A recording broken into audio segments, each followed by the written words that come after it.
7 अक्टूबर 2023 सुबह के 6:30 बज रहे हैं और हमास ग्रुप के ये लोग इजराइल पर हमला करने के लिए एकदम तैयार हैं।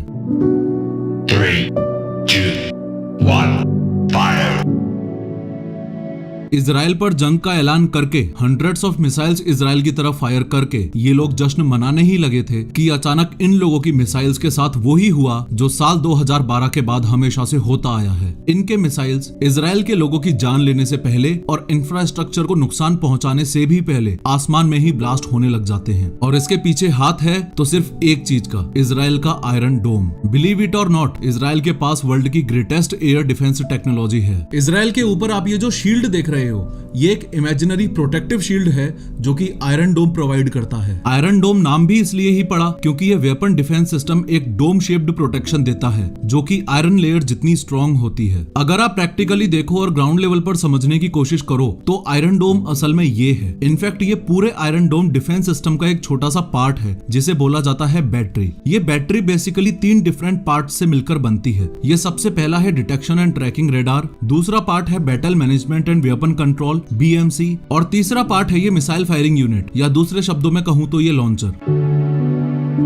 सबसे पहला पार्ट यानी कि ये रडार कंटिन्यूअस बेसिस पर आसमान को स्कैन करता रहता है। इसका काम है एनिमी मिसाइल लॉन्च को डिटेक्ट करना और उसकी ट्रेजेक्टरी को ट्रैक करना। इतना करते ही ये रडार उस मिसाइल का सारा अवेलेबल डेटा इस BMC को भेज देता है। ये BMC और कुछ नहीं बस एक कंट्रोल यूनिट ही है। ये लगभग ऑटोमेटेड ही है लेकिन अटैक्स और आयरन डोम बैटरी की परफॉर्मेंस को मॉनिटर करने के लिए trend Israel defence forces soldier इसमें मौजूद रहते हैं। BMC का मोस्ट इंपोर्टेंट काम बस एक है, एनिमी मिसाइल का जो डेटा रडार ने इसके पास भेजा है उस मिसाइल की ट्रेजेक्टरी और फाइनल हिट लोकेशन का पता लगाना। इजराइल की पॉपुलेशन यूनिफॉर्मली डिस्ट्रीब्यूटेड नहीं है। काफी एरिया ऐसा पड़ा है जो कि हाईली पॉपुलेटेड या स्ट्रेटेजिक लोकेशन नहीं है, तो ऐसी बंजर जमीन में अगर मिसाइल गिर भी गई तो क्या ही फर्क पड़ता है। इसलिए BMC मेनली ये पता करता है कि अटैकिंग मिसाइल इजराइल में एग्जैक्टली कहां हिट करेगी। अगर बंजर जमीन पर गिरने वाली है तो BMC उस मिसाइल को इग्नोर कर देगा और अगर पॉपुलेटेड एरिया या स्ट्रेटेजिक लोकेशन पर गिरने वाली है तो BMC इस लॉन्चर को मिसाइल फायर करने का सिग्नल दे देता है। आयरन डोम की एक बैटरी में ऑन एन एवरेज ऐसे 3 से 4 लॉन्चर्स होते हैं। ये अकेला BMC सारे लॉन्चर्स से कनेक्टेड होता है। कभी कभी तो ऐसी सिचुएशन होती है कि एनिमी मिसाइल अगर बहुत ही इंपोर्टेंट स्ट्रेटेजिक लोकेशन पर या हाईली पॉपुलेटेड एरिया में गिरने वाली हो तो BMC एक साथ 2 लॉन्चर्स को ऑर्डर देता है मिसाइल फायर करने के लिए। इसका मीनिंग ये हुआ कि दुश्मन की एक मिसाइल के बदले इजराइल की 2 मिसाइल्स। आयरन डोम की बैटरी का तीसरा और लास्ट पार्ट है ये रॉकेट लॉन्चर। एक रॉकेट लॉन्चर में टोटल 20 मिसाइल्स होती हैं।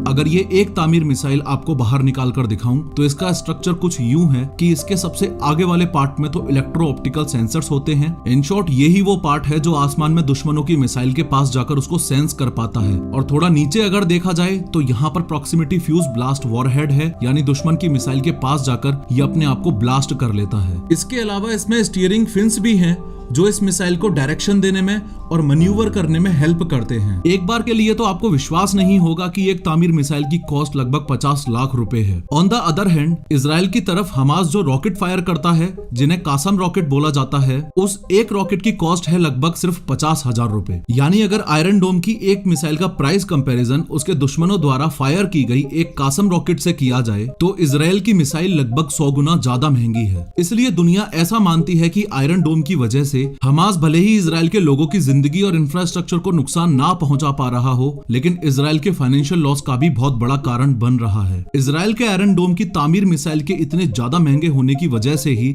BMC सिर्फ तब ही रॉकेट लॉन्चर को मिसाइल फायरिंग करने के इंस्ट्रक्शंस देता है जब दुश्मन रॉकेट पॉपुलेटेड एरिया में गिरने वाली हो, अदरवाइज इग्नोर। इस बात का भी आपको खास ध्यान रखना है कि मिसाइल ने रॉकेट लॉन्चर को छोड़ दिया, उसके बाद भी BMC इसके कनेक्शन में रहता है। इनफैक्ट BMC कंटिन्यूअस बेसिस पर इसको दुश्मन की मिसाइल की लोकेशन ट्रैक करने में असिस्ट करता है। आयरन डोम की तामीर मिसाइल का एक बहुत बड़ा डिसएडवांटेज है उसका स्प्रे पैटर्न। सिंपल शब्दों में इसका मीनिंग ये हुआ कि इस तामीर मिसाइल के अराउंड ये जो रेड कलर का एरिया आप देख रहे हो ये इसका स्प्रे पैटर्न है। स्प्रे पैटर्न के सेंटर में ही यहाँ इसका इंटरसेप्टर वॉरहेड है, यानी कि ये तामीर मिसाइल जैसे ही दुश्मन की मिसाइल को सेंस करती है वैसे ही यहाँ से अपने आप को ब्लास्ट कर लेती है। तो ये स्प्रे पैटर्न ही वो एरिया है जिस एरिया में आयरन डोम की ये तामीर मिसाइल दुश्मन की मिसाइल को सेंस कर सकती है। अब यहाँ पर दो क्लियर सिचुएशंस बन रही हैं। एक सिचुएशन तो ये कि जैसे ही दुश्मन की रॉकेट तामीर मिसाइल के पैरेलल गुजरेगी तो वो स्प्रे पैटर्न में कैप्चर हो जाएगी, फिर तामीर मिसाइल अपने आप को ब्लास्ट कर लेगी और ये साइड वाली दुश्मन की रॉकेट भी डिस्ट्रॉय हो जाएगी। लेकिन कई बार दूसरी सिचुएशन अनफॉर्चुनेटली ऐसी बन जाती है कि दुश्मन की मिसाइल तामीर मिसाइल के परपेंडिकुलर गुजर रही हो, तो ऐसे केस में चूंकि स्प्रे पैटर्न में कुछ सेंस ही नहीं हुआ है, इसलिए दुश्मन की रॉकेट अनइंटरप्टेड इजराइल के जमीन पर जाकर गिरेगी और लोगों की जान ले लेगी। यही रीजन है कि कई बार दुश्मन की एक रॉकेट के लिए आयरन डोम अपनी 2 तामीर मिसाइल्स कुर्बान कर देता है, और यही रीजन है कि आयरन डोम का सक्सेस रेट 90% है, 100% नहीं। But at the same time वो बात अलग है कि 2023 तक आते आते तामीर मिसाइल में काफी बार अपग्रेड्स हो चुके हैं, और अगर ऐसी कोई दुश्मन की रॉकेट मिस हो भी जाए तो तामीर मिसाइल वापस उसका पीछा करेगी और पास में जाकर दुश्मन की मिसाइल को डिस्ट्रॉय कर देगी। अभी तक हमने आयरन डोम की सिर्फ बैटरी को समझा है, लेकिन टोटल ऐसी 10 बैटरीज हैं। आयरन डोम का कंप्लीट स्ट्रक्चर क्या है और पूरे इजराइल देश को कैसे प्रोटेक्ट करता है, 3D एनिमेशन की मदद से समझो। इस रडार, BMC और लॉन्चर्स को उठाकर अगर ट्रक पर रख दूंगा तो ट्रक समेत इस पूरे स्ट्रक्चर को बैटरी बोला जाता है। आयरन डोम की सबसे खास बात यही है कि ये मूवेबल है। इनफैक्ट इजराइल की डिफेंस फोर्सेज इस बैटरी की लोकेशन कंटिन्यूअस बेसिस पर चेंज करते रहते हैं ताकि दुश्मन को इन बैटरीज की करंट लोकेशन का अंदाजा ना लगे। अब जैसे इस रडार को प्लस BMC को प्लस रॉकेट लॉन्चर्स को प्लस ट्रक को मिलाकर ये एक बैटरी है, ऐसे ही इस पूरी कंट्री के अराउंड ऐसी टोटल 10 बैटरीज हैं। जूम आउट करके दिखाऊं तो आप साफ साफ देख पा रहे हो कि ये 10 बैटरीज इस तरीके से प्लेस्ड हैं कि पूरे इजराइल को ही कितनी शानदार प्रोटेक्शन दे रही हैं। इन 10 बैटरीज के ग्रुप को ही कंबाइंडली आयरन डोम बोला जाता है। That's it. इस बात का भी अच्छे से ख्याल रखना कि आयरन डोम सिर्फ 4 किलोमीटर से 70 किलोमीटर की रेंज में ही प्रोटेक्शन दे सकता है, उसके ऊपर नहीं। अगर कोई ICBM यानी इंटरकॉन्टिनेंटल बैलिस्टिक मिसाइल इजराइल की तरफ आएगी तो आयरन डोम उस केस में कुछ नहीं कर सकता।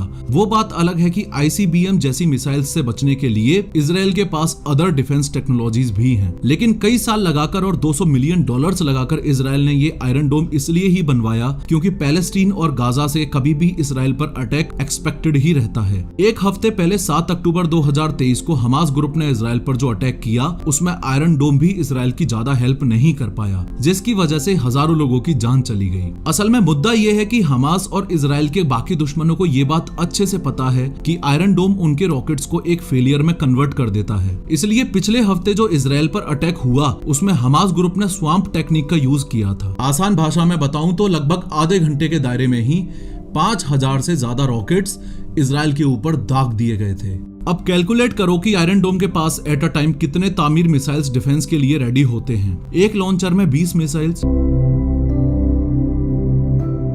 एक बैटरी में ऐसे 20 मिसाइल्स वाले 4 लॉन्चर्स, तो एक बैटरी में लगभग 80 मिसाइल्स हुए। और पूरे इजराइल देश को प्रोटेक्ट करने के लिए ऐसी 10 बैटरीज हैं, तो total 800 missiles at a time iron dome के पास डिफेंस करने के लिए रेडी रहती हैं। अब दोबारा याद करो, 5000 रॉकेट्स वर्सेस 800 मिसाइल्स। यही रीजन है कि कुछ दिन पहले 7 अक्टूबर को आयरन डोम इजराइल के काफी लोगों की जान नहीं बचा पाया। तो आयरन डोम में ये जो मिसाइल सैचुरेशन वाली दिक्कत है, इस प्रॉब्लम को सॉल्व करने के लिए और एक तामीर मिसाइल जो कि इतनी ज्यादा महंगी पड़ती है उस प्रॉब्लम को भी सॉल्व करने के लिए इजराइल एक न्यू टाइप की टेक्नोलॉजी पर काम कर रहा है जिसे बोला जाता है आयरन बीम।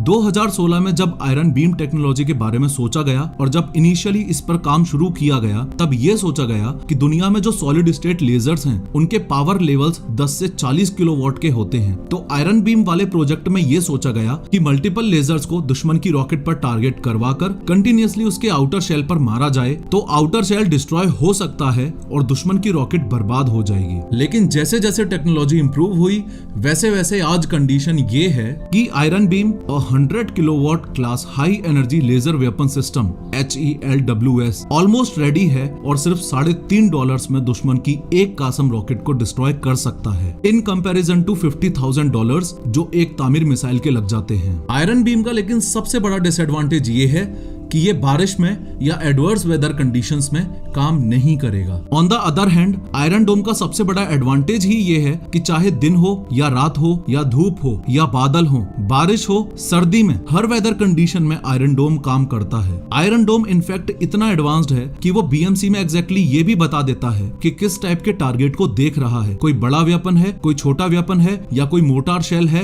या व्हाटएवर। खैर, मिशन रानीगंज मूवी एक ट्रू स्टोरी पर बेस्ड है जिसमें जसवंत सिंह गिल ने अपनी जान खतरे में डालकर 65 मजदूरों की जान बचाई थी। इस वीडियो में 3D एनिमेशन की मदद से उस पूरी स्टोरी को ध्यान से समझो।